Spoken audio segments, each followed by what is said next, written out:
राम कृष्ण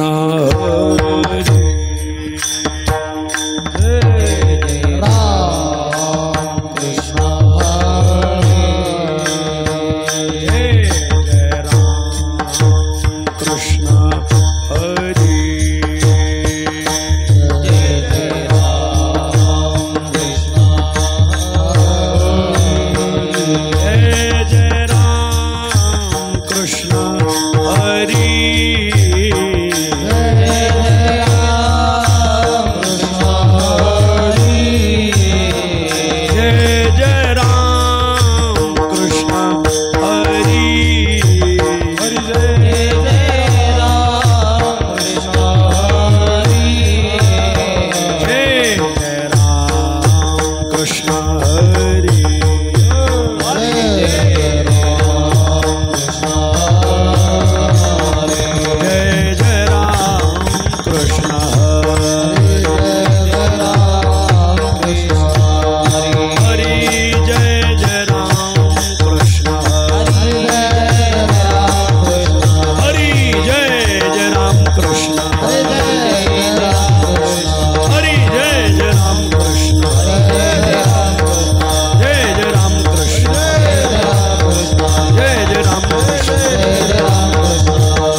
झाले वो साजनी, सुख झाले वो साजनी, सुख झाले वो साजनी। रूप पाहतालोचनी, सुख झाले वो साजनी, सुख झाले वो साजनी, सुख झाले वो साजनी। रूप पाहतालो साजनी,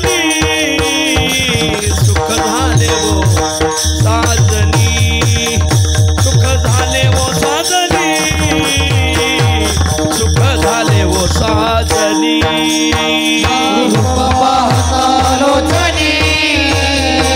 सुख झाले वो साजनी, सुख झाले वो साजनी, सुख झाले वो साजनी। तो हा विठ्ठल बरवा, तो हा माधव बरवा, तो हा माधव बरवा,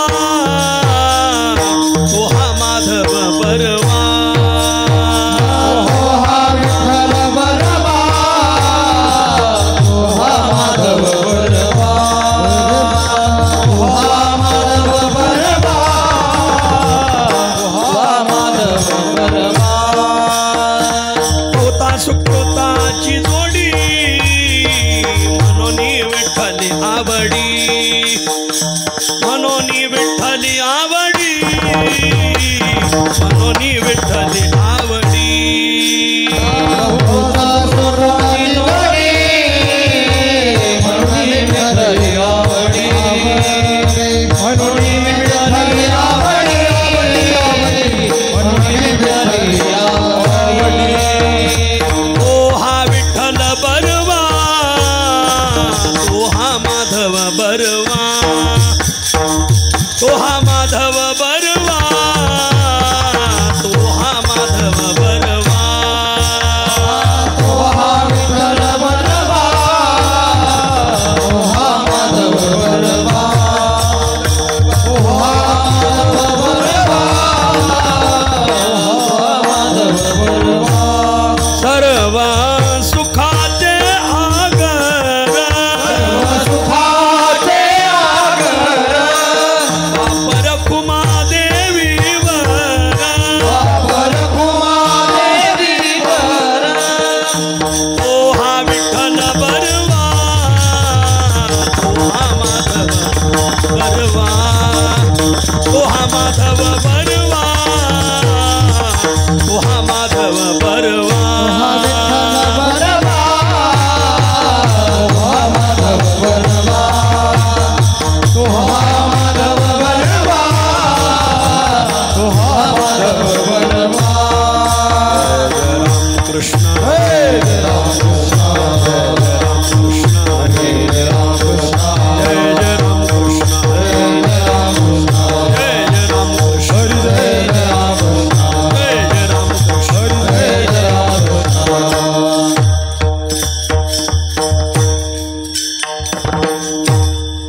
उपकारी असे आरोनी उरला उपकारी असे आरोनी उरला उपकारी असे आरोनी उरला उपकारी असे आरोनी उरला आपुले तयाला पर नाही आपुले तयाला परना आपुले तयाला परना उपकारी असे आरोनी उरला उपकारी असे आरोनी उरला उपकारी असे आरोनी उरला उपकारी असे आरोनी उरला आपुले तयाला पर नाही आपुले तयाला परनाही आपुले तयाला परनाही लाभावरी घ्यावे सापडले काम लाभावरी घ्यावे सापडले काम लाभावरी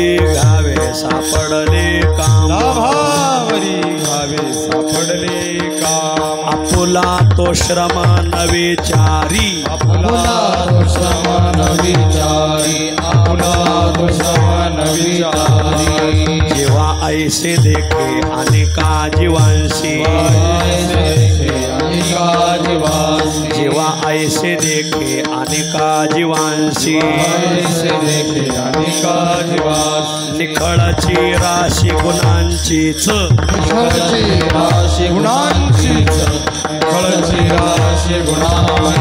लाभावरी घ्यावे सापडले काम लाभावरी घ्यावे सापडले काम लाभावरी घ्यावे सापडले काम लाभावरी घ्यावे सापडले काम आपुला तो श्रम न विचारी तो समान विचारी तो समान विचारी तुका म्हणे देवतयाचा पांगिला देवतयाचा पांगिला तुका म्हणे देवतयाचा पांगिला देवतयाचा पांगिला नभंगे संचला धीर सदा भंगे संचला धीर सदा भंगे संचला धीर सदा तुका म्हणे देवतयाचा पांगिला देवतयाचा पांगिला तुका म्हणे देवतयाचा पांगिला देवतयाचा पांगिला नभंगे संचला धीर सदा संचला धीर सदा भंगे संचला धीर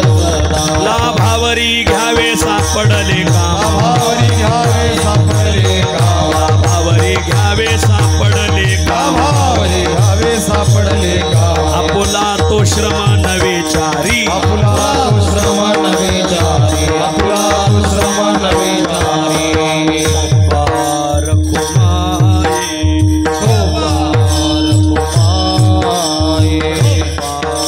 कुमाई पार जय जय जय जय पार कुमाई जय जय जय पार कुमाई जय जय जय जय पार कुमाई जय जय जय जय पार कुमाई जय जय जय जय पार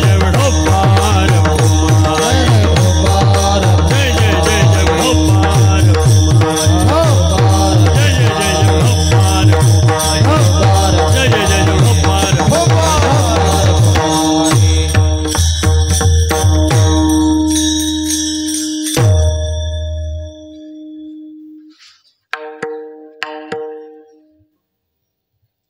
अंकित महाराज अक्षय महाराज उपकारिया से आरोनी उरला उपकारिया से आरोनी उरला उपकारे आसे आरोने उरला उपकारे आसे आरोने उरला उपकारिया से आरोनी उरला उपकारिया से आरोनी उरला उपकारे आसे आरोने उरला उपकारे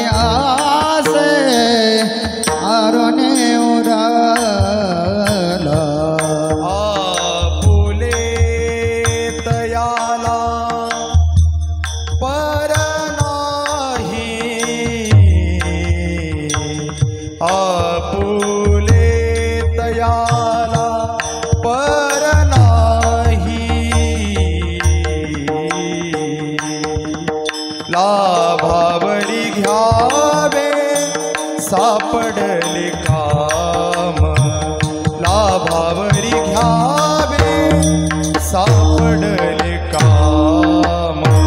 आपुले तयाला परनाई, आपुले तयाला परनाई, लाभावरी घ्यावे सापडले काम, लाभावरी घ्यावे सापडले काम.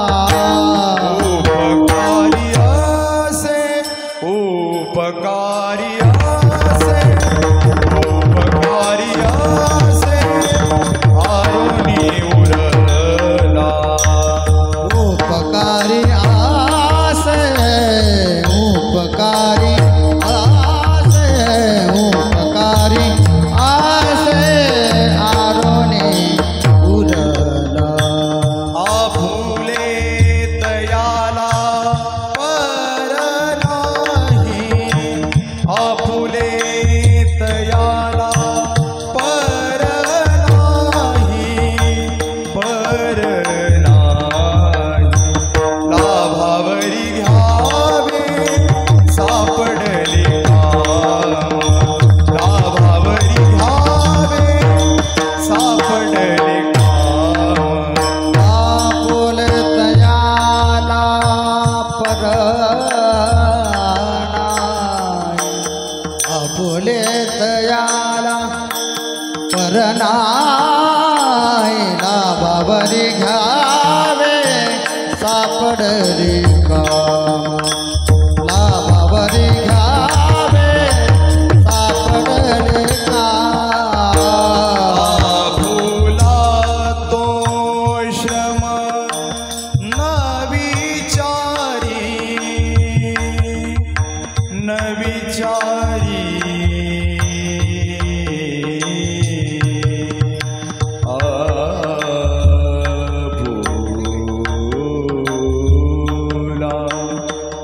आपुला, आपुला तो श्रम न विचारी, न विचारी, न विचारी, न विचारी. आपुला तो श्रम न विचारी, न विचारी, न विचारी, न विचारी.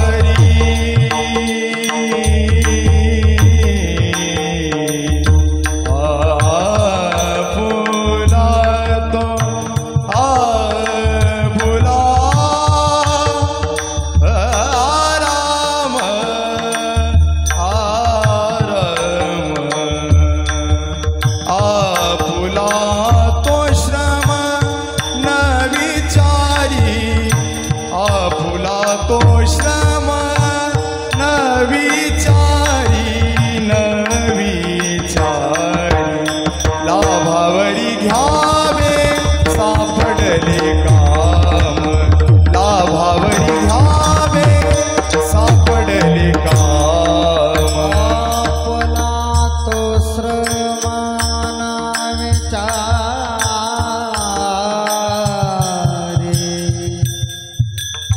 आपण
आपुलात श्रम ना विचारे न विचार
उपकारी असे आरोनी उरला, उपकारी असे आरोनी उरला, आपुले तयाला पर नाही, लाभावरी घ्यावे सापडले काम, आपुला तो श्रम न विचारी, जीवा ऐसे देखे अनेका जीवांसी, जीवा ऐसे देखे अनेका जीवांसी, निखळची राशी गुणांचीच, लाभावर घ्यावे सापडले काम, आपुला तो श्रम न विचारी, तुका म्हणे देव तयाचा पांगिला, तुका म्हणे देव तयाचा पांगिला, न भंगे संचला धीर सदा, लाभावर घ्यावे सापडले काम, आपुला तो श्रम न विचारी, विठ्ठल विठ्ठल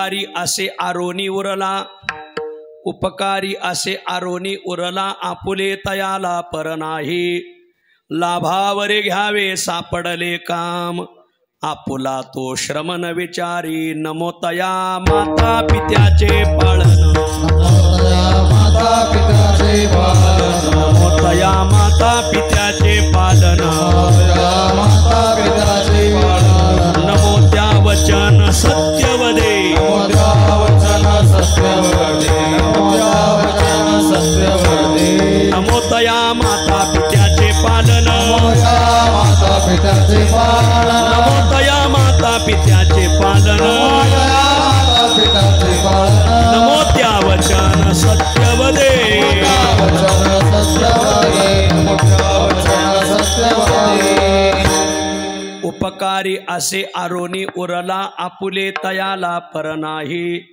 लाभावरी घ्यावे सापडले काम, आपुला तो श्रम न विचारी. प्रस्तुतस्थळी प्राप्त प्रसंगी संप्राप्त सेवेसाठी निवडलेला अभंग श्री क्षेत्र देहू निवासी असलेले प्रेमाद्भुत सिंधू कुळसागर इंदू कान्हा प्रिय बंधू गुणातीत साधू श्रीमंत जगद्गुरु तुकाराम महाराज महाराजांच्या अखिल विश्वाला चंद्रभागा मातेप्रमाणे पावन करणाऱ्या अभंग संहितेतील गोड असा हा अभंग आहे. प्रस्तुत अभंगात श्रीमंत जगद्गुरु तुकोबाराय हे काही मंडळी संसार अथवा परमार्थ करत असताना स्वतः संतृप्त होतात आणि संतृप्त होऊन समाजावर उपकारी भावनेने समाजाच्या उपकारासाठी कसे उर्वरित राहतात, शिल्लक राहतात, अवशिष्ट राहतात. आजच्या अभंगात तुकोबाराय त्यांची मीमांसा मांडतात. विठ्ठल अभंगावर काही विवेचन करण्यापूर्वी दोन शब्दाचा अल्पसा परिहार देणं अत्यंत अगत्य आहे. पुण्यसलीला गोदावरी माईच्या उगमाने, मर्यादा पुरुषोत्तम प्रभू रामचंद्राच्या पादस्पर्शाने, आद्य ज्योतिर्लिंग भगवान त्र्यंबकेश्वराच्या वास्तव्याने, विश्वगुरु श्रीमन निवृत्तीनाथ महाराजांच्या संजीवन समाधीने पावन झालेला जिल्हा, कीर्तनकारांचा आशिक जिल्हा नाशिक जिल्हा. या पुण्यपावन नाशिक जिल्ह्यामध्ये पुण्यपावन हिंदवी स्वराज्याचे संस्थापक शिवछत्रपती शिवरायांच्या पादस्पर्शाने पावन झालेला तालुका, पुण्यश्लोक अहिल्या मातेच्या अहिल्याबाई होळकरांच्या पादस्पर्शाने पुनीत झालेला तालुका, परमार्थाची राजधानी म्हणून प्रसिद्ध असलेला तालुका चांदवड तालुका. या चांदवड तालुक्यामध्ये परमार्थ मार्गावर मार्गक्रमणा करणारी अनेक गावं, त्या अनेक गावापैकी वारकरी संप्रदायाची परंपरा काटेकोर पद्धतीने सांभाळणारं गाव शिंदे गाव. आणि या शिंदे गावामध्ये अनेक परिवार नांदतात. त्यातील आदर्श परिवार शिंदे परिवार. आणि या शिंदे परिवाराच्या आदर्श माता, शिंदे परिवाराची मायेची सावली, शिंदे परिवाराचा प्रेमाचा सागर असलेल्या वैकुंठवासी अखंड सौभाग्यवती विठाबाई विष्णू महाराज शिंदे यांच्या पुण्यस्मरणानिमित्त आजची ही संकीर्तनरूपी सेवा. आणि या संकीर्तनरूपी सेवेसाठी उपस्थित समस्त शिंदे परिवार, त्यांचा नातलग परिवार आणि बहुसंख्य वारकरी परिवार, अशा त्रिवेणी संगमामध्ये प्रथम पुण्यस्मरण पार पडत आहे. वैकुंठवासी अखंड सौभाग्यवती विठाबाई विष्णू महाराज शिंदे यांच्या पाठीमागं मोठा शिंदे परिवार आहे. त्यांचे मालक, आपल्या शिंद्याच्या भजनी मंडळातील विनेकरी, आपल्या भागातील कुठेही सप्ताह असेल तर पारायण करणारे पारायणाचार्य आदरणीय हरिभक्तीपरायण विष्णू महाराज लक्ष्मण शिंदे, त्यांचे दोन्ही चिरंजीव आदरणीय शहाजीराजे विष्णू महाराज शिंदे, योगेश नाना विष्णू महाराज शिंदे, एक मुलगी आहे पुष्पावती प्रदीप काजळे, नातू नाती, मोठा परिवार त्यांच्या पाठीमागं आहे.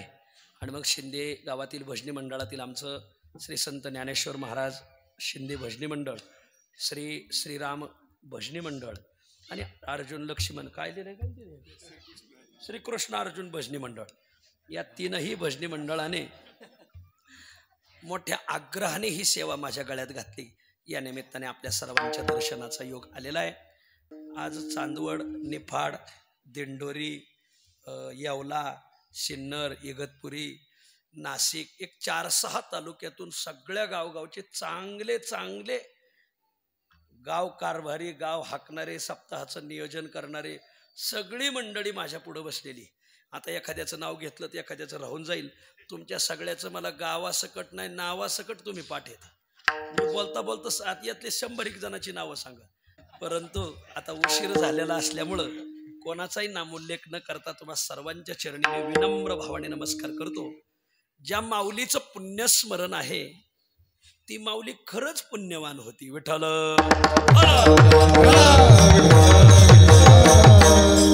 शिंदे गावाला एक परमार्थाचं वळण आहे.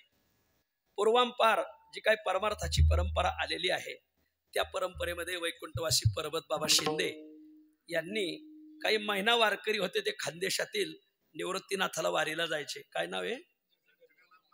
जगन्नाथ बाबा अंजाळेकर.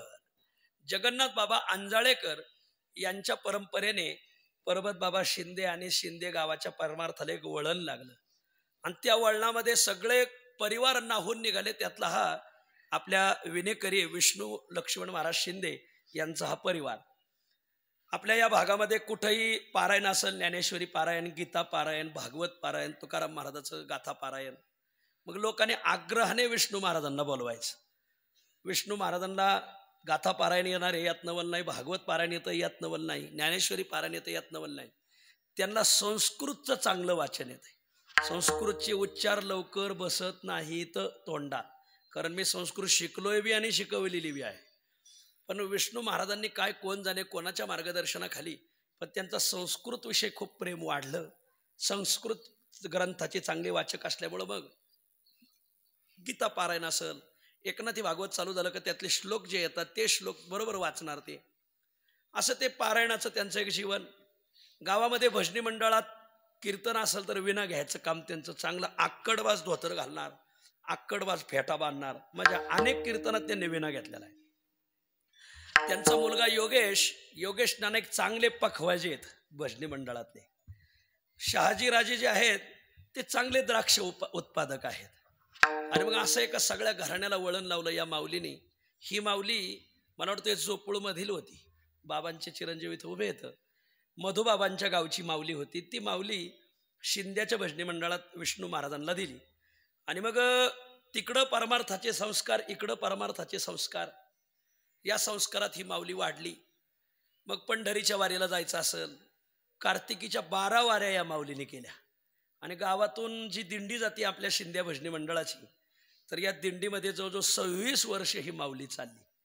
विष्णू महाराज चालतात, हे सगळे मंडळी चालतात. शिंद्याचं भजनी मंडळ, भजन मंडळ खूप चांगलं आहे. गावगाव लोक जोरात म्हणते, पण शिंद्याचं भजनी मंडळ स्वरात म्हणतं, हा फरक आहे महाराज.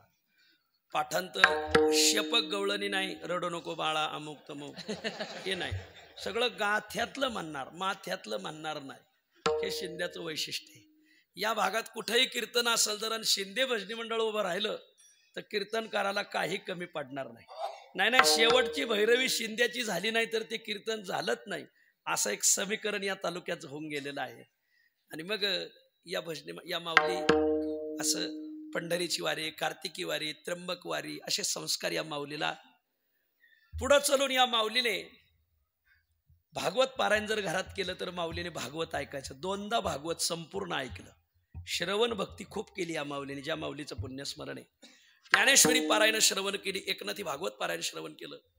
पुढं चलून विष्णू महाराज गीता पारायण करायचे. घरामध्ये गीता छंदे अंग डोलीजे, गीता भागवत करीती श्रवण. मग ही माऊली मालक गीता पारायण करू लागले का माऊली संपूर्ण गीता ऐकायची. प्रयाण काळ जवळ आल्यावर 2 महिने अगोदर या माऊलीच्या मुखात नातवाचं नाव येत नव्हतं, पण गीतेचं नाव यायचं. गीता गीता गीता असं सदैव या माऊलीच्या मुखात हा शब्द राहिला. शेवट अंतकाळ जवळ आला आणि मग आमचे विष्णू महाराज विनेकरी हे त्यांच्या उशाला बसलेले होते आणि गीता पारायण करत होते. आणि माऊलीने गीता गीता म्हणून देह सोडला महाराज. वा, अशी ही पुण्यवान माऊली. आणि मग आमच्या सगळ्या भजनी मंडळाचा आग्रह, आमचे दिलीप ताते असतील, बाळासाहेब महाराज शिंदे असतील, विठ्ठल अण्णा असतील, संजू नाना असतील, बाबाजी शेठ असतील, आमचे देवराम पाटील असतील, यांचा सगळ्याचा आग्रह कीर्तन कदम माऊलीचं घ्यायचं. आता यावर्षी काय झालंय, मी मोकळा होतो बरं का खरं यावर्षी, पण माझ्या गळ्यात परत घातलं संस्थांनी. आणि मग ज्ञानेश्वर महाराज संस्थान, नामदेव महाराज संस्थान तुम्हाला थोडं लोक ओळखतात तर तुम्ही ज्ञानोबरायचा आणि नामदेव महाराजांचा आणि जनाबाईचा उत्सव करा. चालू वर्षामध्ये ज्ञानोबरायचं 750 वर्ष आहे, संत जनाबाईंचं 675 वय, नामदेव महाराजाचंही 675 कारण दोघांनी एकाच दिवशी समाधी घेतलेली. आणि मग हे नामदेव महाराजाचं जनाबाईंचं ज्ञानोबरायचं जसं तुम्ही तुकोबरायचं केलं. माधव महाराज नामदास देऊच्या उत्सवात म्हणले का हो तुकोबरायचं 375 नामदेव महाराज जनाबाईचं 675 नाही का? तुम्ही तुकोबरायचं केलं आणि यांचा कसा विसर पडला? चला आपल्याला हे कुठंतरी बोल राहील. मग त्याला तुमचं लोक ऐकतात तर तुम्ही उत्सव धरा.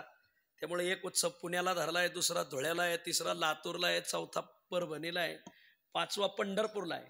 त्यातला एकही आपल्या भागात नसल्यामुळं मग लोक म्हणतात सप्ते आम्हाला दिली तर तारखा आम्हालाच द्या. नाही तर काय होतंय चिचा होत्यात लांब आणि शेकाटा होतो आखूड. ज्यांना सप्ते दिले त्यांनाच तारखा द्या.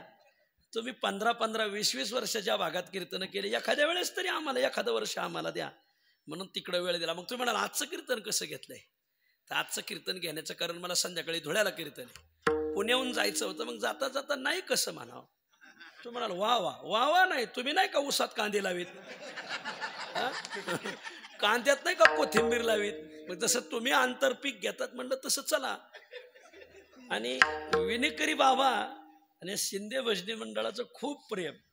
आणि मग म्हटलं आपण गेलं पाहिजे. या निमित्ताने आपल्या सर्वांच्या दर्शनाचा योग आलाय. आपलं त्र्यंबकेश्वर पंचकृषी प्रदक्षिणा मंडळाचे सर्व सदस्य आज अगत्याने उपस्थित आहेत. ज्ञात अज्ञात सर्व कीर्तनकार सर्वांच्या चरणी मी विनम्र भावाने नमस्कार करतो. अगदी काहीशा वेळातच आपल्याला सेवा आवरायची. विठ्ठल उपकारी असे आरोनी उरला, आपुले तयाला पर नाही, लाभावरी घ्यावे सापडले काम, आपुला तो श्रमण विचारी. आजच्या अभंगामध्ये श्रीमंत जगद्गुरु तुकोबराय या समाजात एक घटक स्वतः संतृप्त झाला आणि समाजावर उपकार करण्यासाठी कसा उरला, शिल्लक राहिला, अवशिष्ट राहिला, याचा विचार आजच्या अभंगात तुकोबराय तुम्हा आम्हा पुढे मांडतात. विठ्ठल या मृत्यू लोकामध्ये जर आपण मानवी जीवनावर नजर टाकली तर आपल्या एक गोष्ट लक्षात येईल की मानवी जीवनाचं वर्गीकरण 2 श्रेणीमध्ये होतं. कोणत्या 2 श्रेणी? एक, मानवाचं वर्गीकरण एक अशी श्रेणी आहे की त्या श्रेणीला म्हणतात संपलेला. आणि या मृत्यूलोकात मानवी जीवनाचं वर्गीकरण दुसऱ्या श्रेणीमध्ये होतं, तिला म्हणतात उरलेला. मानवी जीवनाला आलेल्या माणसाचे 2 प्रकार पडतात. एक आहे संपला आणि एक आहे उरला. संपला म्हणजे काय? मृत्यूलोकात जन्माला आला, जन्मभर संसारच केला, स्वतः तृप्त झाला नाही, इतराचाही काही विचार केला नाही, जन्माला आला तसा मेला, बास, माग काही शिल्लक राहिलं नाही, माग उरला नाही, सामाजिक भावना नाही, सामाजिक उपकाराची भावना नाही, अवशिष्ट राहिला नाही, माग मुस त्याचा राहिला नाही. मग तो संपला, तो नष्ट झाला. तो जन्मभर असा वागला की मृत्यू पश्चात त्याचं नाव सुद्धा पुसून गेलं. आपल्या नाशिक जिल्ह्याच्या भाषेत त्याचा बाजारच उठला. वा, एक वर्ग असा आहे पूर्ण संपला, पण एक वर्ग तो आजच्या अभंगात आलाय, तो मात्र शिल्लक राहिला समाजासाठी. तो समाजासाठी उरला, समाजासाठी अवशिष्ट राहिला. आता तुम्हाला प्रश्न असा पडला असेल, मृत्यूलोकात येऊन संपला कोण आणि मृत्यूलोकात येऊन उरला कोण? तर हे दोन्हींचाच विचार आज आपल्याला करायचा आहे.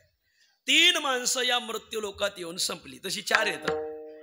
4 माणसं या मृत्यूलोकात येऊन पूर्ण संपली, शिल्लक राहिली नाही, अवशिष्ट राहिली नाही, उरली नाही, त्यांचा मागमच सुद्धा माग राहिला नाही, पूर्ण संपली, पूर्ण नष्ट झाली, ध्वस्त झाली, उद्ध्वस्त झाली. महाराज कोण 3 माणसं? एक आहे अज्ञानी, 2 आहे प्रमादी, तिसरा सांगितलाय अतिशहानपणा मिरवणारा, आणि 4था सांगितलं या तिघाच्या संगतीत राहणारा. हे 4घही संपले, शिल्लक राहिले नाही, उर्वरित राहिले नाही, मागमच सुद्धा राहिला नाही. मी म्हणत नाही, धर्मशास्त्रकार सांगतात केची दज्ञान तो नष्टा, केचिन्नष्टा प्रमादता, केचिन ज्ञानावलेपेन, केचिन्नष्टैस्तु नाशिता. धर्मशास्त्राने या 4घांची एक श्रेय नामावली मांडलेली आहे. धर्मशास्त्रकार सांगतात ही 4 माणसं शिल्लक राहिली नाही, उरली नाही, अवशिष्ट राहिली, संपली, नासली, उद्ध्वस्त झाली. कोण व पहिला आहे अज्ञानी. अज्ञानी मनुष्य त्याला संपायला कारण त्याचं अज्ञान ठरतं. आमचे गुरुजी आम्हाला लहानपणी शिकवायचे, मुलांनो 14 विद्या पारंगत व्हावे, अज्ञानात बाळा राहू नये, कामा वाचूनी घरी कोणाच्या उगीच बाळा जाऊ नये. वा हो, मी वारकरी असल्यामुळे मी त्याला चाल लावून म्हणणार नाही, कविताला मी चाल लावित नाही, सांप्रदायिकच अभंगांना चाली म्हणतो. ऐका माऊली, काही माणसं अज्ञानामुळे नासली. एका महापुरुषाचं वाक्य आहे, विद्येमुळे गती गेली, आपलं अविद्येमुळे गती गेली, गतीमुळं मती गेली, ही सर्व फजिती अविद्येने केली. आणि म्हणून माऊली ध्यानात धरा, जीवनात आले ज्ञान मिळवा. अज्ञानाचे उपासक राहू नका, ज्ञानाचे उपासक राहा. पण दुर्दैव आहे, समाजामध्ये अज्ञानाची खूप भक्ती वाढलेली. त्याच्या गाईचं दूध कसं उडवायचं हे लोकाला माहिती हो, त्याला विंचू कसा चढवायचा हे माहिती, त्याला मूठ कशी मारायची हे लोकाला माहिती. गावगाव विद्येचे उपासक कमी आणि अविद्येचे उपासक जास्त झाले. अज्ञानाची भक्ती इच्छिती संपत्ती, दयाची चित्ती बोध कैचा, दयाची चित्ती बोध कैचा.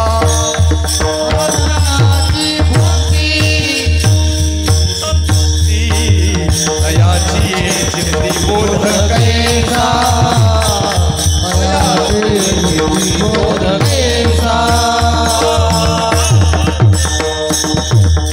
खूप गोड प्रमाण दिलं. गावगाव ज्ञानाचे उपासक कमी, अज्ञानाचे उपासक जास्त आहेत. अज्ञानाची भक्ती करतात, अज्ञानाची भक्ती, मग इच्छिती संपत्ती, तयाची चित्ती बोध कायचा. ही माणसं काय उरणार आहेत? मारा कोणाला मोठ मारणारे, कोणाला अविद्याची काही गंडाद्वारा करणारे, कोणाच्या दारात बिबे नेऊन टाकणारे, बाहुलीला सुया टोचून टाकणारे, लिंब टाकणारे, ही काय उरणार आहेत? आमच्या धर्मशाळेत 2 मुक्कामी आले. पूर्वी मी उमरेकर मध्ये राहत होतो, ती मातीची धर्मशाळा होती.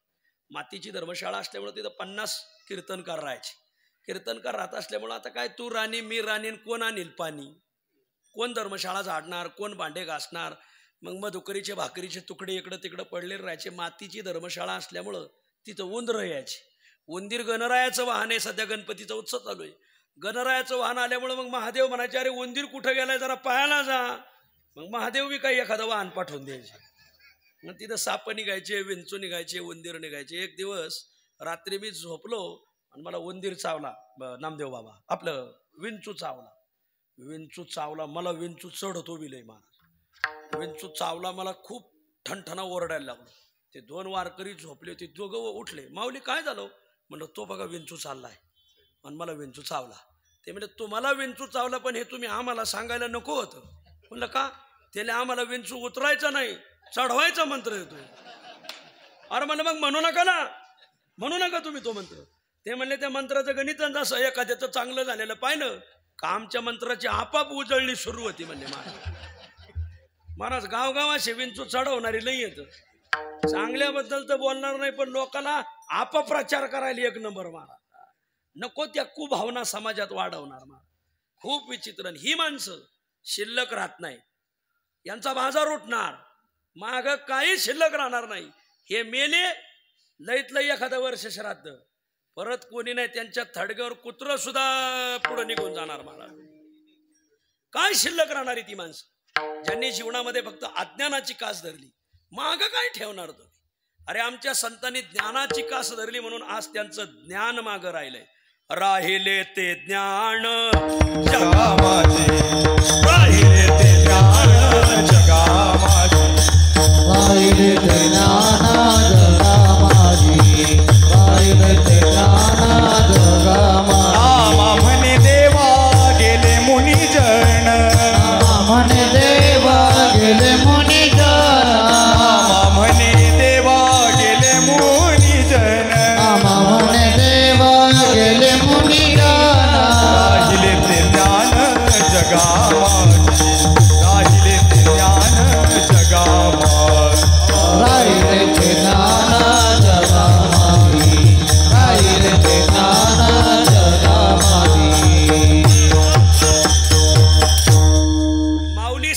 डॉक्टराच्या नजरेआड झाली तर आज हरिपाठ मागं राहिलाय, अमृतानुभव मागं राहिला, चांगदेव 65 मागं राहिली, योग वाशिष्ठ मागं राहिलं, ज्ञानेश्वरी मागं राहिली, गाथा मागं राहिला, तुकोबराय नामदेव महाराज नजरेआड झाले, गाथा मागं राहिला, केवढं वाङ्मय मागं राहिलं, नाथांचं वाङ्मय मागं राहिलं, महिपती महाराजांचं, निवृत्तीनाथांचं. माग ज्ञानाने मनुष्य शिल्लक राहतो, अज्ञानेने नाही. म्हणून धर्मशास्त्रकार सांगतात केचित अज्ञान तो नष्टा, केचित अज्ञानत हा नष्टा. हा काही माणसं का संपली, का नासली? अज्ञानामुळं नासली. वा, गावगाव लय अज्ञानी. एक दवाखान्यात गेलं, दवाखान्यात गेल्यावर डॉक्टरने तपासलं, डॉक्टर म्हणले प्लास्टिक सर्जरी करावं लागल. मग तो म्हणला ते अज्ञानी होता, तो किती खर्च येईल? 3.5 लाख.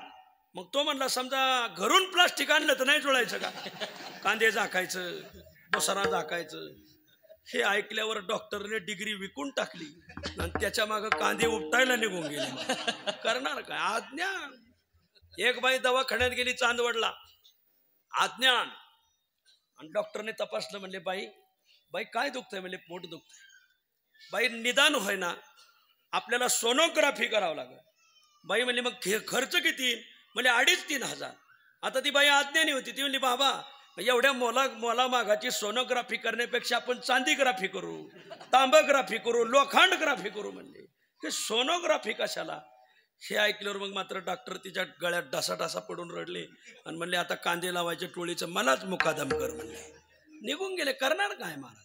याला म्हणायचं अज्ञान. गावगाव समाज अज्ञानाचा उपासक आहे ना. अज्ञानी माणसं समाजात शिल्लक राहत नाही, संपली. विठ्ठल केचित अज्ञान तो नष्टा, काही अज्ञानामुळं नासली. केचिन नष्टा प्रमादतः, वा, काही चुकांमुळं नासली. भूतकाळात केलेल्या चुका भविष्य काळात नडतात माऊली. भीष्माचार्य शरपंजरी पडले, भगवान श्रीकृष्ण भेटायला आले. भीष्माचार्य म्हणले अरे भगवंता, दारात न्याय आहे का नाही? न्याय मागायचा कोणाला? जिथं परमार्थ करणाऱ्या माणसाला जरा असे हाल व्हायला लागले, न्याय मागायचा कोणाला? म्हणले. ते म्हणले झालं काय? झालं काय? अरे मी जन्मभर देवादिकांचीच व्रत वैकल्य करत राहिलो म्हणून लोक मला देवव्रत म्हणतात. जन्मभर मी देवव्रत केलं, असुरव्रत केलं नाही, आणि मला शरपंजरी पारायची पाडी आली. समाजाला काय न्याय भेटणार आहे तुझ्या दारात? अरे जिथं बेलाचीच पानं गळायला लागली तिथं चिंचेच्या पानाचा कोण विचार करणार आहे महाराज? हा, जिथं भीष्माचार्याला न्याय भेटाना तिथं दुसऱ्याला न्याय कायचं भेटेल? मला शरपंजरी का पाडलं?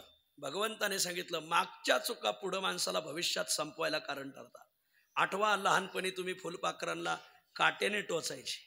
एक सरडा पडला होता, तुम्ही बाणाने त्याला कोल्ल्यावर तो काट्याच्या फांदीवर जाऊन पडला आणि तो शरपंजरी पडला.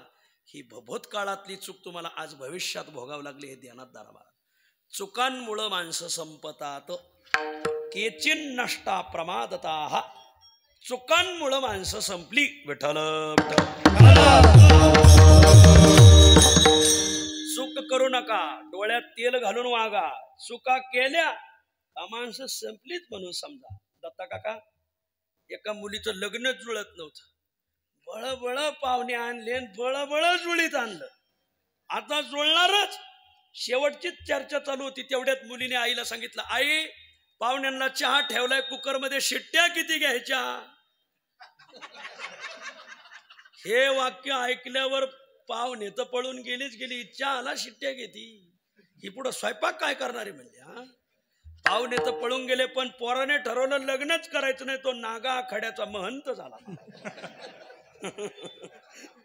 आणि म्हणून अशी आज्ञानी मुलगी कसं लग्न जुळलं? लग्नच झालं नाही तिचं महाराज. याला म्हणायचं केचिन नष्टा प्रमादतः. वा, एका पोराचंही लग्न होत नव्हतं. मुलींचंच काय सांगायचं, जरा तुमचं बी सांगतो ना. एका मुलाचंही लग्न होत नव्हतं. त्याला पाहुणे पाहायला आले. बापाने त्याला आधीच सांगितलं होतं, पोऱ्या जरा वाढाव सांग तर तुला पोरगी भेटल. कलियुगात मोक्ष भेटल, पण पोरगी भेटणं अवघड झालंय. एक वेळ मोक्ष भेटल, मग जरा थापा मार थापा. पाहुणे जर म्हणले फुलपात्र तर तू ग्लासच म्हणायचं, ते ग्लास म्हणले तर तू तांब्या म्हणायचा, ते तांब्या म्हणले तर तू जग म्हणायचा, ते जग म्हणले तर तू बादलीत म्हणायची, ते बादली म्हणले तर तू हांडात म्हणायचा. वाढून सांगायचं, वाढून. आणि मग त्या मुलाचं लग्न जुळत आलं. तेवढ्यात पोरांनी थाप मारली, बाबा चावी द्या, आपली रेल्वे घरात लावायची. म्हणजे जे पाहुणे पळून गेले चंदूदादा मुलगी प्रजापिता ब्रह्मकुमारीत दाखल झाली, लग्नच केलं नाही. असल्या आडाने सगळं लग्न करायचं आणि अशा चुका करणाऱ्यांसगळं.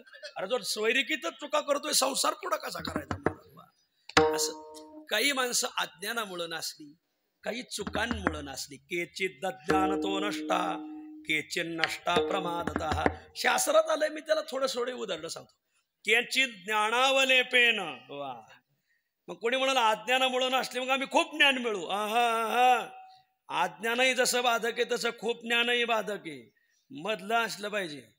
अज्ञानही नकोय ना अति ज्ञानही नकोय, मधी राहा, धोरण धरून राहा. हे आम्हीच शिकवायचं का? तुम्ही करता का एवढ्या दिवस? मग अज्ञानही नको अति ज्ञानही नको. काही माणसं अति ज्ञानामुळं नसली. हो, तुकाराम महाराज सांगतात, मग नसो ज्ञान मूर्ख भला, मग नसो ज्ञान मूर्ख भला, मग नसो ज्ञान. मूर्ख भला, मग नसो ज्ञान. प्राणा वेगळा न करी नारायण. प्राणा वेगळा करी नारायण. प्राणा वेगळा न करी नारायण. प्राणा वेगळा न करी नारायण. मग नसो ज्ञान मूर्ख भला, मग नसो ज्ञान मूर्ख भला. मग नसो ज्ञान मूर्ख भला, मग नसो ज्ञान मूर्ख भला.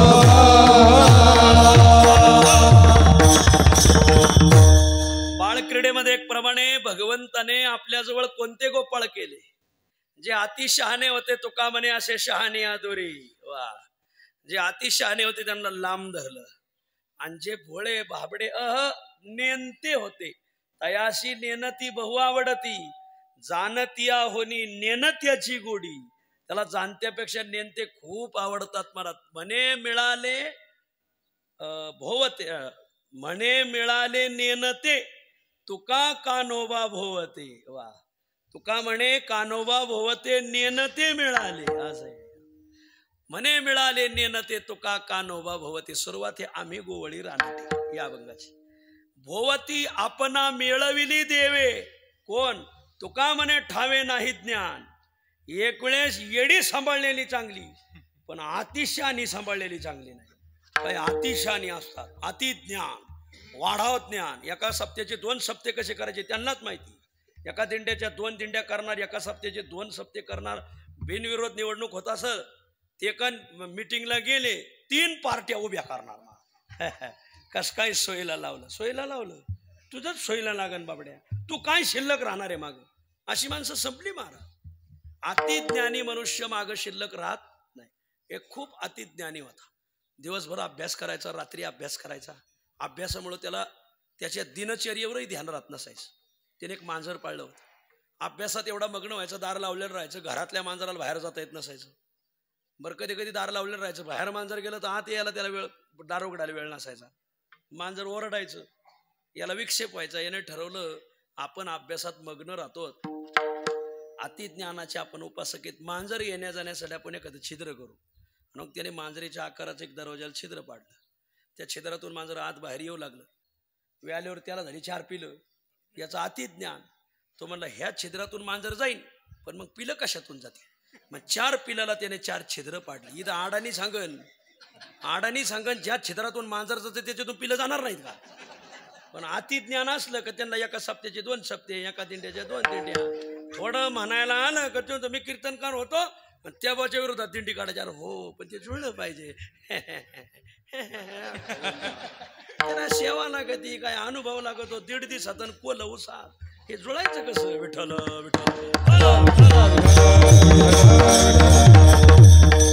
धरायचं महाराज. हे डोळ्यात तेल घालून ध्यानात धरायचं. अतिज्ञान आपल्याला बाधक आहे महाराज. केचित ज्ञानावले पेन. अतिज्ञानामुळं नासली. वा. 3 सांगितले. काही अज्ञानामुळं नासली, काही चुकांमुळं नासली. मी कीर्तन झाल्यावर विचारणार ह्या प्रश्न. जो प्रश्नाचं उत्तर नाही त्याला 1 रुपया बक्षीस.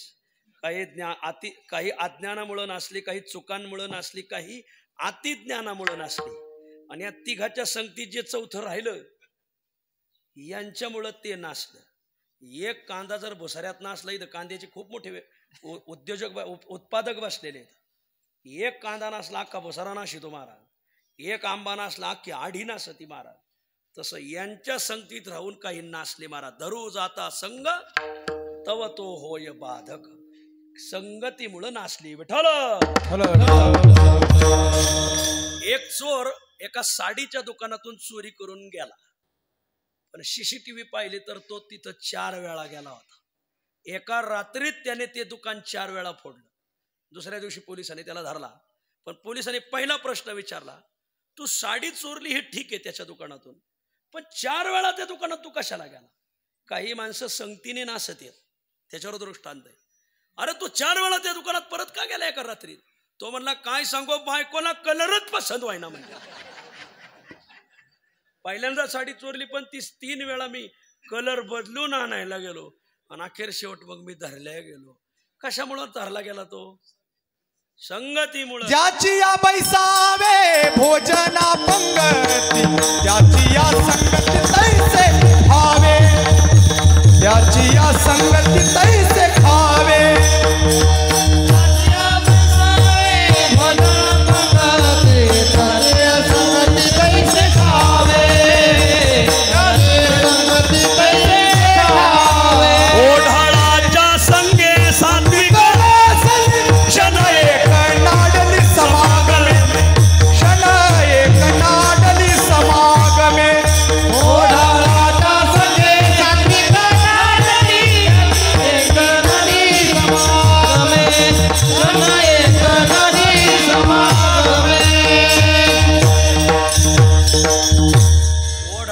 संगती सात्विक नासेली महाराज. काही काही सात्विक माणसं आहेत, येड्याचे स्टेटस होते महाराज, येड्याला फोन करतात, बरं चालेल, अरे ती पागल आहे, ते कोणाच झालं नाही, ते तुझं का होणार आहे?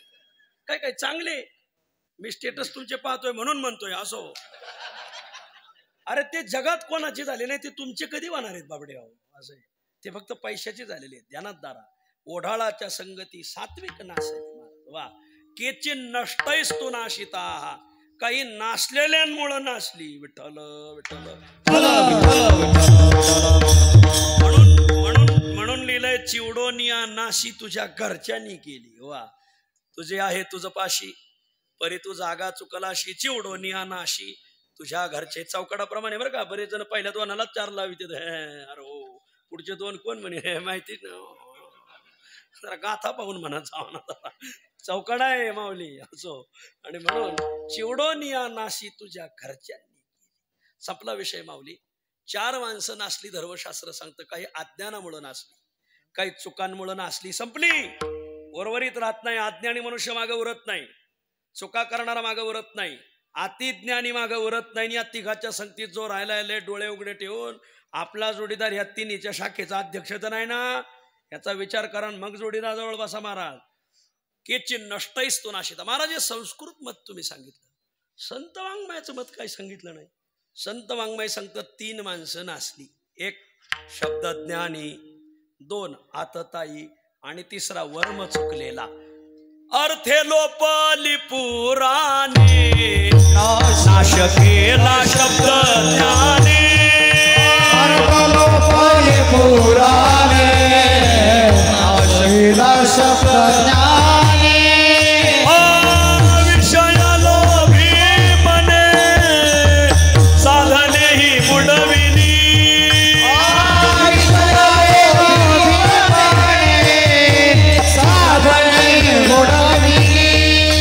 झाडो संतांचे मार्ग, आडराने भरले जग. झाडो संतांचे मार्ग, आडराने भरले जग. झाडो संतांचे मार्ग, आडराने भरले जग. आडराने भरले जग, आडराने भरले जग. कैशी करू आता सांग तुझी सेवा, शब्द ज्ञाने देवा नाश केला. धर्मशास्त्र सांगतं, आडाणी माणसापेक्षा ज्याच्याकडे ग्रंथ आहे तो श्रेष्ठ आहे. आज्ञेभ्या ग्रंथिनः श्रेष्ठाः. नुसते ग्रंथ असून चालत नाही, त्या ग्रंथाचं जो वाचन करतो तो श्रेष्ठ. कायच्या घरात अख्खं कपाट भरलंय म्हणले महाराज ग्रंथानी, तुम्ही काय वाचित असता? पेपर वाचित असतो. आता कमाल झाली बा. अरे इकडे बी उघड जरा. असे अडाणी माणसापेक्षा ग्रंथधारी श्रेष्ठ आहे, ग्रंथधारीपेक्षा ते वाचक श्रेष्ठ आहे, वाचकापेक्षा अर्थज्ञ श्रेष्ठ आहे. त्या ग्रंथाचा अर्थ ज्याला कळतो तो श्रेष्ठ आहे, आणि अर्थज्ञापेक्षा तो अर्थ ज्याने जीवनात उतरवलाय तो श्रेष्ठ आहे. वा असे व्यवसायिना श्रेष्ठा वा. म्हणून ज्ञानोबा पसायदानामध्ये म्हणतात ग्रंथोपजीवी आणि ग्रंथोपजीवी विशेषी लोके या दृष्टादृष्ट विजयी होवावे जी. वा ग्रंथोपजीवी. ग्रंथोपजीवी म्हणजे काय? ग्रंथावर उपजीविका करणारा नाही नाही नाही, ग्रंथावर उपजीविका करणारा नाही, ग्रंथानुसार जीवन जगणारा. वा याला म्हणायचं ग्रंथोपजीवी. वा असं. आणि म्हणून अर्थज्ञ असला पाहिजे. अर्थज्ञ असून चालत नाही, त्या अर्थाचं अनुकरण केलं पाहिजे. दिलीप तात्या, मी एका चांगल्या कीर्तनकाराकडे मुक्कामी गेलो रात्री 1 वाजता. त्या दिवशी होता अतुल महाराज सोमवार, आणि कीर्तनकाराकडे अचानक गेलो. मी कोणाला फोन करीत नाही, धडकत जातो. मग गेलो, दारात आलो, हॉर्न वाजेला. मग त्यांच्या पत्नीने दार उघडलं. अरे माऊली कसं काय आले? म्हणजे काहीच नाही, मुक्कामाला आलो तुमच्याकडे 1 वाजता. सोमवार होता, सोमवारी भजे खात होता 1 वाजता. म्हणलं का तुम्ही सोमवार? म्हणजे दुपारीच सोडला महाराज. हां सोमवार दुपारी सोडला आणि 1 वाजता भजे कसे खाताय? म्हणले 12 वाजले, दिवस बदलला म्हणले महाराज आता. मग जरी सोमवार असं तरी म्हणले 12 वाजता सोमवार संपला, आता 1 वाजता रात्री मंगळवार सुरू झाला म्हणून भजे खातो. खाता का तुम्ही? नाही म्हटलं मला इथं मुक्कामच नाही करायचा. म्हटलं अरे रात्री 12ला दिवस ख्रिश्चनांचा बदलतो, हिंदूचा दिवस दिवस उगवल्यावरच उगवतो महाराज. वा असं आहे. इथं कोणी ब्राह्मण काका बसला असेल तर विचारा ब्राह्मण काकाला, सकाळी सूर्योदयाला अर्धा तास जरी तिथी असेल, अर्धा तास, ज्या तिथीने सूर्योदय पाहिला अर्धा 1 तासानंतर तिथी जरी बदलली तरी त्या दिवशी 30 तिथी धरतात. असं आहे का? ज्या तिथीने सूर्य पाहिलाय तीच तिथी धरायची असते महाराज. ज्या सूर्योदयाला जी तिथी नाही ती तिथी धरायची नाही. असं आहे. तो वार धरायचा नाही. सोमवार रात्री 12ला बदलतो का? वार शहाणा. म्हणले माझं वाचन खूप आहे. असं घरी म्हणलं ह्याच्याचमुळे तुला रामनवमीला सुद्धा कोणी तारखा द्या ना म्हणलं. हे ध्यानात धरा महाराज. अतिज्ञान माणसाला, शब्दज्ञान माणसाला बाधक होतं. नुसतं शब्दज्ञान असून चालत नाही. म्हणून कैसी करू सांग तुझी आता सेवा, शब्दज्ञाने देवा नाश केला. नुसतं शब्दज्ञान असून चालत नाही. आपण जे समाजातून डिलीट झालो, गोड बोलतो पण वागत तसे नाही, त्याच्यामुळे डिलीट झालो. विठ्ठल शब्दज्ञानामुळं आपण संपलो. 2 आतताईपणामुळं आपण संपलो. वाट दावीत या न लगे रुसावे, वाट दावीत या न लगे रुसावे, वाट दावीत या न लगे रुसावे, वाट दावीत या न लगे रुसावे. आतताई जीवे नाश पावे, आतताई जीवे नाश पावे, आतताई जीवे नाश पावे, आतताई जीवे नाश पावे.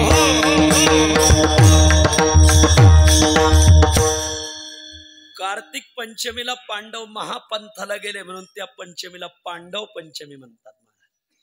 पांडव महापंथाला गेले पण त्यांचे भाऊ कौरव नरकाला गेले. नरकी कौरवे दिले बुडे. मग का हो? कौरवांचा नाश झाला आणि पांडव ऊर्ध्वपंथाला गेले. काय कारण? त्याचं कारण पांडव आतताई नव्हते आणि कौरव आतताई होते. म्हणून भगवंत पहिल्या अध्याय सांगतात, अर्जुना हत्वा एतान अतताई नाहा. पण ते लोकांना सरळ म्हणतात म्हणून हातपाय ताना तरी आहे ना. हत्वा एतान अतताई नाहा, एतान अतताई नाहा हत्वा, यांना मारून तू विजयी हो अर्जुना. जय शत्रू महाभाऊ तस्मात युद्धस्व भारत. ही वाक्य का आली गीतेमध्ये? आतताई माणसामुळे आली. 6 चुका करणारा आतताई शास्त्राने सांगितलेला आहे. अग्निदो गरदश्चैव शस्त्रपाणिर धनापहा, बर क्षेत्रदारा अपहरताच षडेते हततायिना. धर्मशास्त्रकार सांगतात 6 चुका करणारा आतताई आहे. अग्निदहा. अग्निदहा म्हणजे लोकांचं घर पेटवणारा. घर 2 अंगाने पेटवलं जातं, एक हाताने एक तोंडाने. काही हाताने घर पेटी देत, कोणाची गंज पेटवणार, कोणाचं ऊसाचं स्थळ पेटवणार, वैरणीच्या गंजी पेटवणार, गवताच्या गंजी पेटवणार, याला म्हणायचं हाताने. पण आपल्या भारतात हाताने घर पेटवणारे कमी येतं, तोंडाने लय पेटवणारे आहेत महाराज. दोघा भावाचं लगीन झालं का गेला, अरे तुला लईच करावं लागत आहे, तू थोरला भाऊ काहीच करीत नाही रे, बसूनच राहतो. थोरल्याच गाठ घ्यायची, कायवर त्याला आलेला सांभाळायचं. आता त्याचं लगीन झालं, निघा वाहिली तरी झडझडो नि वाहिली निघ. संजय महाराज तोंडाने पेटवणारी लई माणसं आहेत गावगाव महाराज, कठीण आहे. भयान माणसं आहेत, भयान. काय बोलतील आणि कसं उधळून देतील काही सांगता येत नाही. विठ्ठल विठ्ठल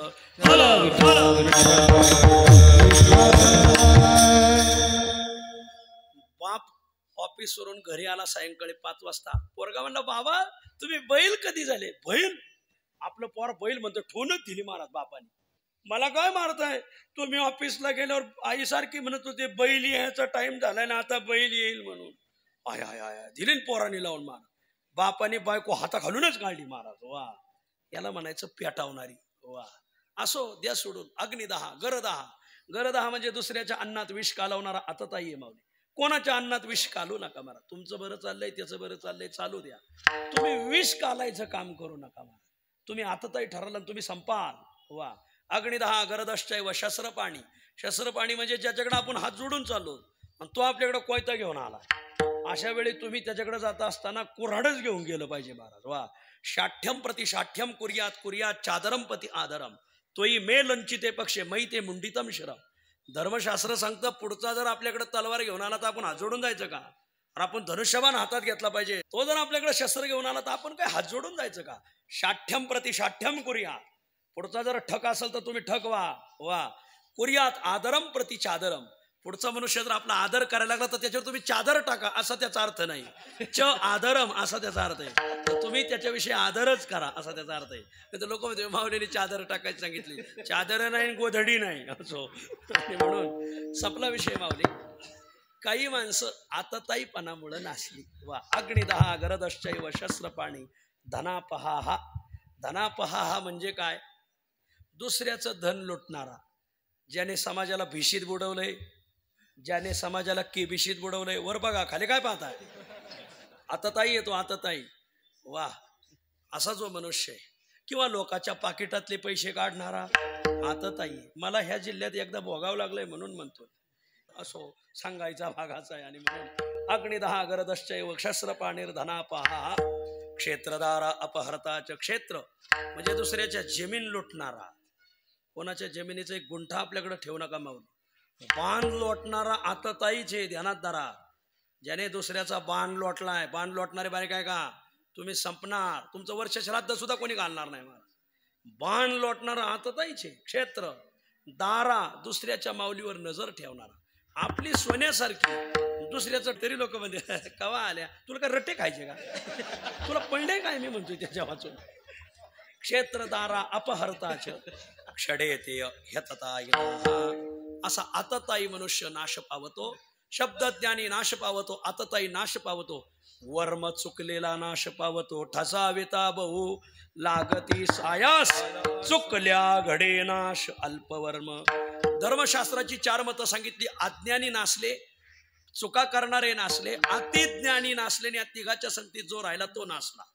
धर्म. आता मराठी वाङ्मयाचं ऐका. शब्दज्ञानी नासले, आतताई नासले आणि वर्म चुकलेले नासले. विठ्ठल विठ्ठल. नासला, संपला, शिल्लक राहिला नाही. बाजार उठला महाराज. हे कळलं. पण आता उरला कोण? शिल्लक कोण राहिला? अवशिष्ट कोण राहिला? तर जो स्वतः परमार्थ करून तृप्त झाला पण समाजावर उपकार करण्यासाठी जो उरला त्याला उपकारी म्हणतात. तो मात्र समाजात कायम शिल्लक राहतो. अभंगाच्या पहिल्या चरणात. उपकारी आसे आरोनी उरला. उपकारी आसे आरोनी उरला. उपकारी आसे आरोनी उरला. उपकारी आसे आरोनी उरला. उपकारी अरुणी उरला उपकारी असे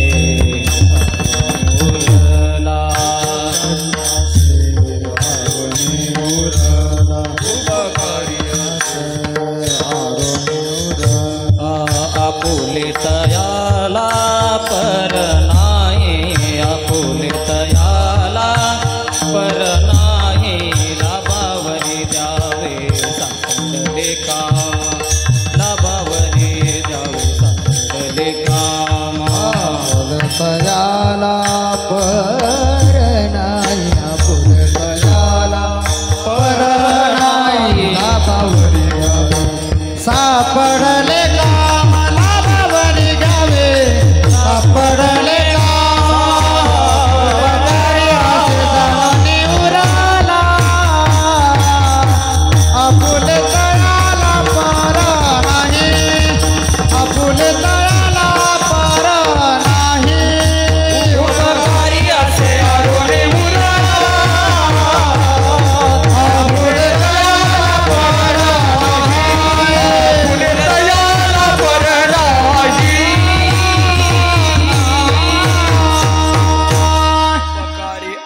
आरोनी उरला आपुले तयाला पर नाही. इथं आरोनी शब्द आहे.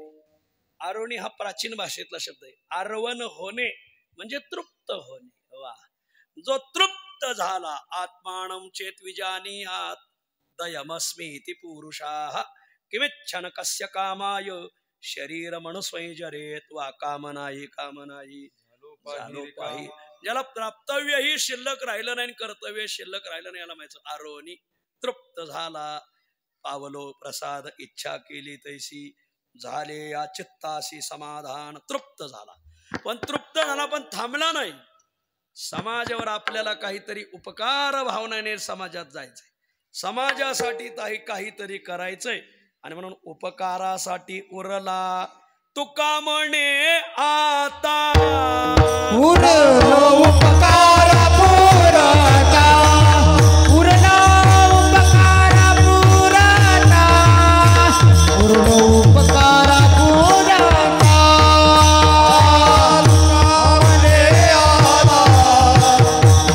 उपकार पुरता उरलो उपकार पुरता उरलो उपकार पुरता सांगावयासी लोका उर उरित उरला तुका उर उरित उरला तुका उर उरित उरला तुका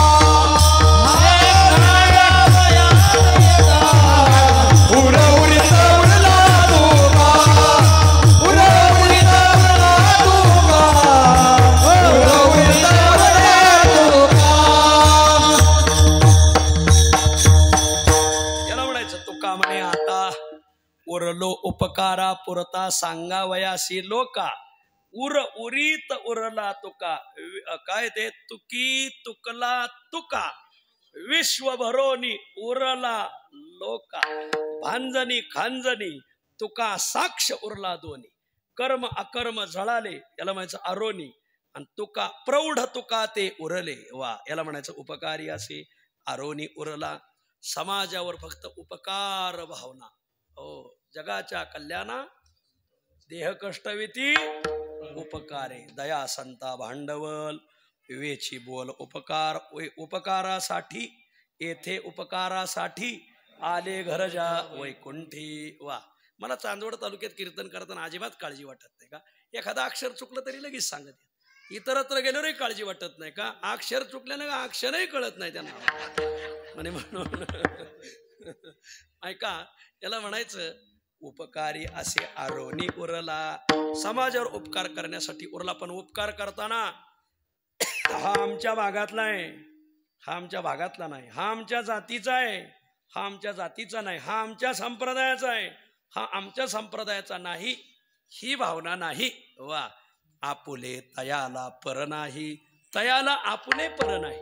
नाठवे आपपर आता काय बा करू. वा, आपपर भावना मावळली. मराठवाड्यात एक मुलगा आळंदीमध्ये वारकरी शिक्षण संस्थेमध्ये दाखल झाला. गाथापाठ केला, पण त्याला पोटाचा दुर्धर आजार झाडला. भामचंद्र डोंगरावर राहत असताना ते डोंगराचं पाणी पिऊन असं काहीतरी त्याला झालं. ते झाल्यावर मग सोनोपंत मामांनी त्याला पुण्यामध्ये एका हॉस्पिटलला दाखल केलं. गरीब घरातला मुलगा. मग 1 महिनाभर त्याचं ऑपरेशन झालं आणि तो ठणठणीत झाला. ज्या दिवशी त्याला डिस्चार्ज आहे किंवा त्याला सोडायचं आहे त्या दिवशी मामा सकाळ सकाळ त्याला भेटायला गेले. मामा SP कॉलेजचे प्राचार्य होते. सोनू मामा भेटायला गेले, भेटले, त्याची खुशाली विचारली, मामा निघून गेले. निघून गेल्यावर डॉक्टर आले, त्याला भेटले, बरं चाललंय ना, व्यवस्थित आहे ना, आज तुम्हाला सुट्टी आहे, जाऊ शकता तुम्ही, करा सही. आणि मग त्याने सही केली, पण पेन थरथर थरथर कापू लागला. काय झालं? अहो मी महिनाभर इथं राहिलोय, तुमचं बिल, दवाखान्याचं बिल, गोळ्या औषधाचं बिल, जेवलो त्याचं बिल भरील कोण? मी मराठवाड्यातला गरीब घरचा मुलगा आहे. डॉक्टर म्हणे तुम्हाला पैसे मागितलेत कोणी? हा, आणि मग बिल? म्हणजे सोनोपंत मामा सकाळी आले आणि तुमचं बिल भरून गेले महाराज. याला म्हणायचं आपुले तयाला पर नाही. उपकारी नाही देखत आपदा, उपकारी नाही देखत आपदा, पुढीलांची सदा दया चित्ती, पुढीलांची सदा दया चित्ती.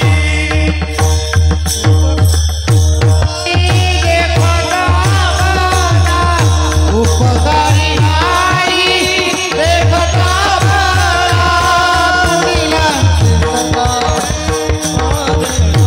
पुढीलांची सदा दया चित्ती. हे ब्राह्मण तो मराठा समाजाचा मुलगा, हे पुण्यातले तो मराठवाड्यातला, काय संबंध आहे? पण आपपर भावना नाही, उपकारी नाही देखत आपदा, पुढीलांची सदा दया चित्ती. पुढल्या व्यक्तिमत्वाविषयी अंतकरणात त्यांच्या दयाभाव असतो आणि त्यामुळं उपकारी असे आरोणी उरला. आपुले तयाला पर नाही, लाभावरी घ्यावे सापडले काम, आपुला तो श्रम न विचारी. आपल्याला जे उपकार करण्याचं हे काम सापडलंय महाराज, उपकाराचं काम सापडणं हे खूप खूप पुण्याईने घडतं महाराज.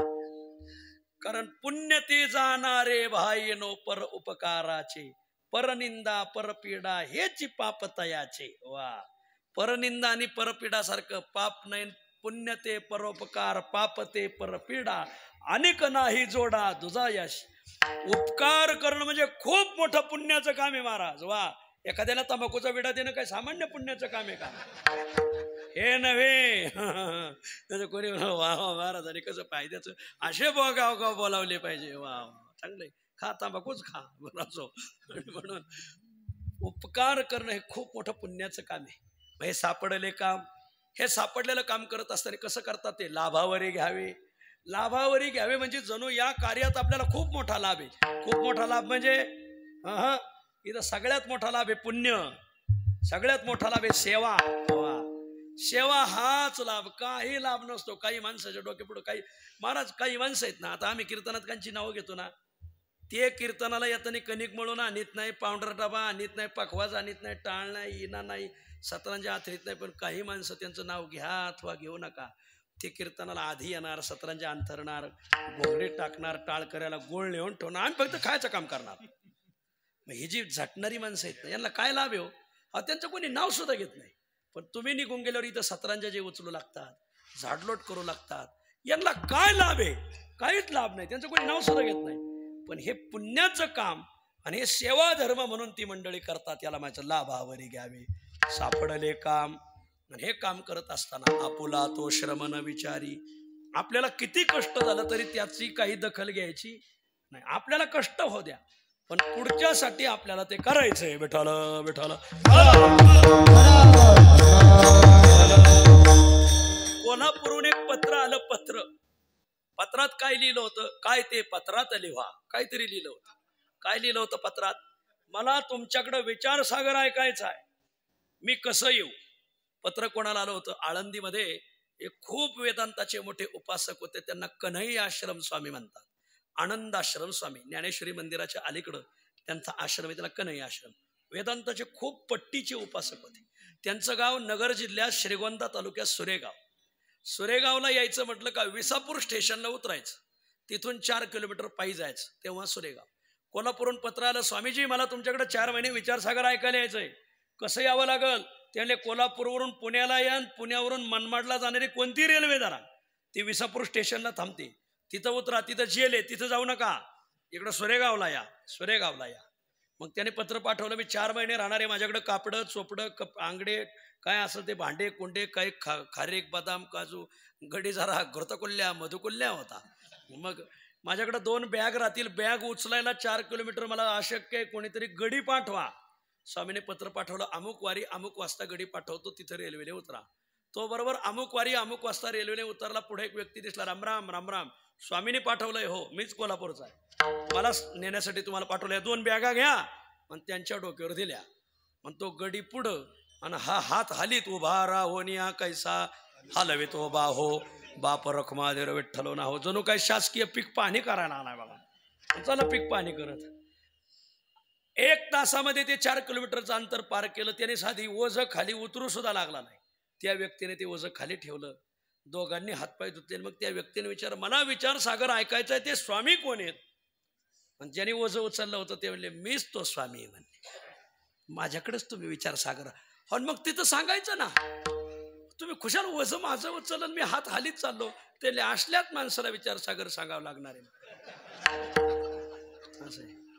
काय फायदा आहे बरं त्यांना? काही नाही. पण आपुला तो श्रम न विचारे. आपल्या डोक्यावर कोण आहे आत्मा तसा, शिष्याची जो नेघे सेवा, मानी देवा सारिखे त्याचा फळे उपदेश. असं आहे. याला म्हणायचं आपुला तो श्रम न विचारे, जीवा ऐसे देखे अनेका जीवांशी. आपल्या जीवासारखं दुसऱ्या जीवाला पाहतो. मांस कापणारे आपले बोट जपून कापतात, आपली चोरी अंगुळी ज्ञान तुकाराम महाराज वर्णन करतात. मग बाबा, तू तुझी करंगुळी चोरतो, ज्याला कापू राहिलाय त्याला काय वेदना होत असतील विचार कर. जीवा ऐसा देखे अनेका जीवांशी. आपल्या जीवासारखं दुसऱ्या जीवाला पाहिलं पाहिजे. निखळाची राशी गुणांचीच, आणि अशी माणसं निखळ गुणांची राशी राहतात. तुका म्हणे तैसा सज्जनापासोनी पाहता अवगुण मिळेची ना, उलट मोकळे मन रसाळवानी याची गुणी संपन्न. तुका म्हणे गुण चंदनाचे अंगी, तैसे तुम्ही जगी संतजन चंदन तो चंदनपणे सर्व गुणे संपन्न. वा, निखळची राशी गुणांचीच. आणि म्हणून तुका म्हणे देवतयाचा पांगिला. पांगिला शब्दाचा अर्थ होतो अंकित महाराज, अंकित. बर, म्हणजे देवही त्यांच्याच अंकित राहतो. नभंगे संचला धीर सदा. आणि त्यांच्याकडे असे धैर्य गंभीर असतात ते की त्यांच्या धैर्याला भंग नाही. ज्यांच्या धैर्या नाही भंग, भाव एक विधरंग. नभंगे संचला धीर सदा, लाभावरी घ्यावे सापडले काम. आपुला तो श्रमन विचारी, विठोबार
गीता गीता म्हणून ज्या माऊलीने प्राणज्योत पांडुरंगाच्या चरणी विलीन गेली, जी माऊली विठाबाईचं रूपांतर गीतामाईत झालं, अशा पुण्यपावन विठाबाई विष्णू महाराज शिंदे यांचं पुण्यस्मरण, त्यांचा सर्व शिंदे परिवार, सर्व शिंद्याचं भजनी मंडळ, 3ही भजनी मंडळ सर्वांच्या पावन उपस्थितीमध्ये हा उत्सव पार पडलेला आहे.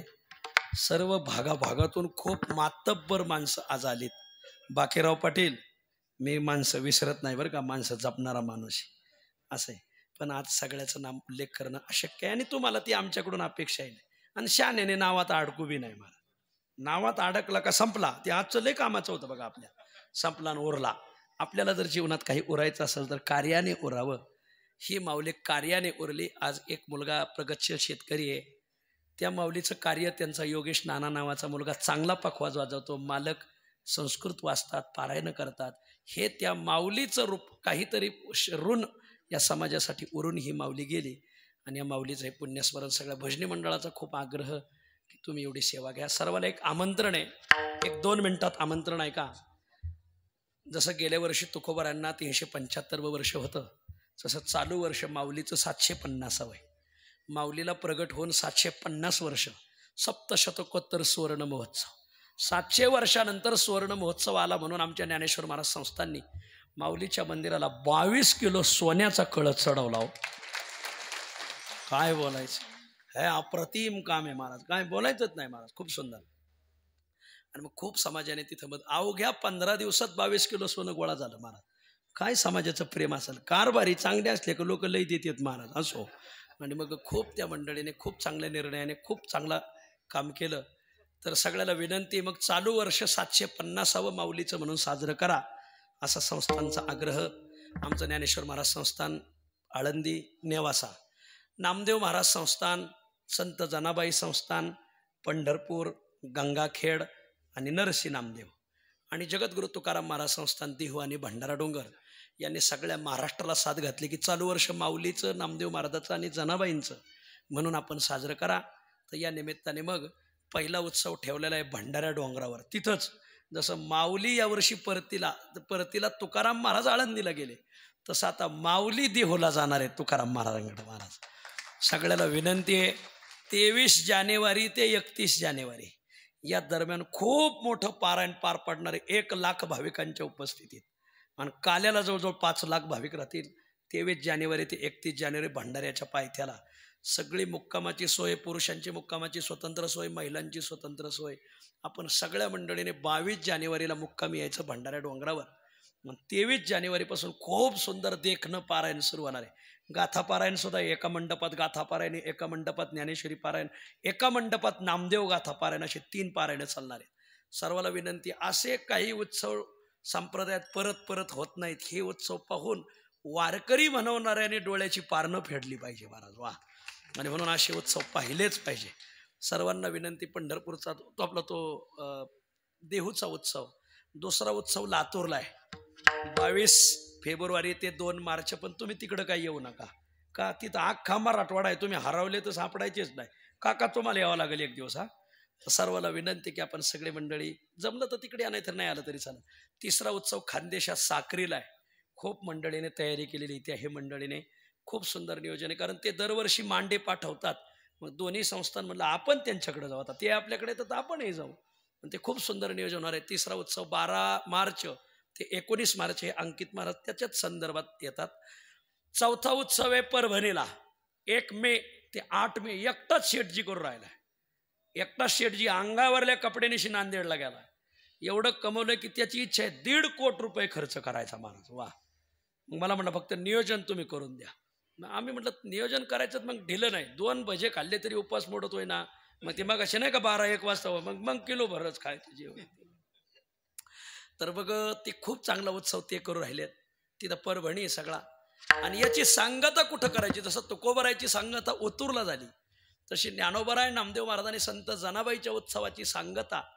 सगळ्या नद्या मिळतात त्याला सागर म्हणतात, आणि सगळ्या दिंड्या जिथं एकत्र येतात त्याला पंढरपूर म्हणतात महाराज. वा. म्हणून सगळ्याला विनंती, पंढरपुरात हा उत्सव ठेवलाय 17 मे ते 24 मे. तोपर्यंत कांदे काढून होतीन, विकून होतीन, खोडा होऊन जाईन, ठकूचं लगीन होईन, जत्रा होत्यान, देवट्या होत्यान, तर मग हे सगळं होऊन जाईल. 16 मेला मुक्कामी यायचं 65 एकरात. आदरणीय उपमुख्यमंत्री एकनाथ शिंदे साहेब यांनी 50 लाख रुपयाचा मंडप टाकणार आहेत या उत्सवासाठी. महाराज वा, खूप माणसं चांगली आहेत महाराज, लोकाला फक्त खापल्या काढायचंच कळत. खूप चांगली माणसं आहे, समाजात चांगलं काम करणारी. कधी त्यांच्यात मिसळा, लाभ घ्या महाराज. मागं राहण्यात कामी पडेन निराळा, ऐसा सांडोनी सोहळा. त्यांच्यात मिसळायचं महाराज, मिसळता आलं पाहिजे. आणि म्हणून सगळेजण 16 मेला मुक्कामी या. आणि हा बाळू काका, 17 मेला अधिक मास सुरू होतोय. त्याला शास्त्रीय लोक पुरुषोत्तम मास म्हणतात. थोडं कमी शिकलेली अधिकाचा महिना म्हणतात, थोडी कमी शिकलेली मलमास म्हणतात. गावरान टप्पू त्याला धोंड्याचा महिना म्हणतात. महाराज सगळ्याला विनंती, अधिक मासाच्या पर्वकाळावर चंद्रभागेचं स्नान, पांडुरंगाचं दर्शन, रोज प्रदक्षिणा आणि 65 एकरात पारायण, 12 तालुक्याच्या भाकरी आहेत तिथं. महाराज लोक लई प्रसन्न आम्हाला महाराज, पुढं जा, खूप प्रसन्न. तर सगळ्याला विनंती आहे, नाही कोणत्या पारायणाला येता आलं तरी निदान भंडारा डोंगर पारायण जानेवारीतलं आणि मग थेट मे महिन्यातलं पंढरपूरला. माझी विनंती, जोडीने या. चंदू दादा, हो सगळ्याला विनंती की आपण सगळी मंडळी या. बाळू काका मला म्हटले, मग जाणार असले लोक तर मी मग 16 मेलाच 2 गाड्या करतो म्हणले. हो काका, टाळ्या वाजा काकांसाठी महाराज. 16 मेला 2 गाड्या करतो. सगळ्याला अधिक मासाचं दर्शनही घडल, चंद्रभागेचं. फक्त येताना गाड्या रिकाम्या आणा, हे तिथं सोडा. यांचं काही काम नाही इकडं, करू द्या पारायण जरा त्यांना तिथं. हो, तर मग सगळेजण पारायणात नामदेव महाराज, बरोबर आहे का नाही? नाही तर काकांच्या गाड्या यायला जायला म्हणले लोक, अरे हो हो तसं नाही सोन्या. बाळू काका म्हणले मी 2 गाड्या देतो म्हणले. तर मग एका गाडीत महिला, एका गाडीत पुरुष, जोडीनेच या. बाळू काकाकडे नावं द्या, सगळ्याला येण्या जाण्याची सोय ते करतील. 8 दिवस थांबा, खूप सुंदर आहे. आम्ही सगळ्या धर्मशाळा बुकिंग करून राहिलो, सगळ्याची उतरायची सोय. गोमू संगती न या, एवढी सगळ्याला विनंती. विठ्ठल जय जय.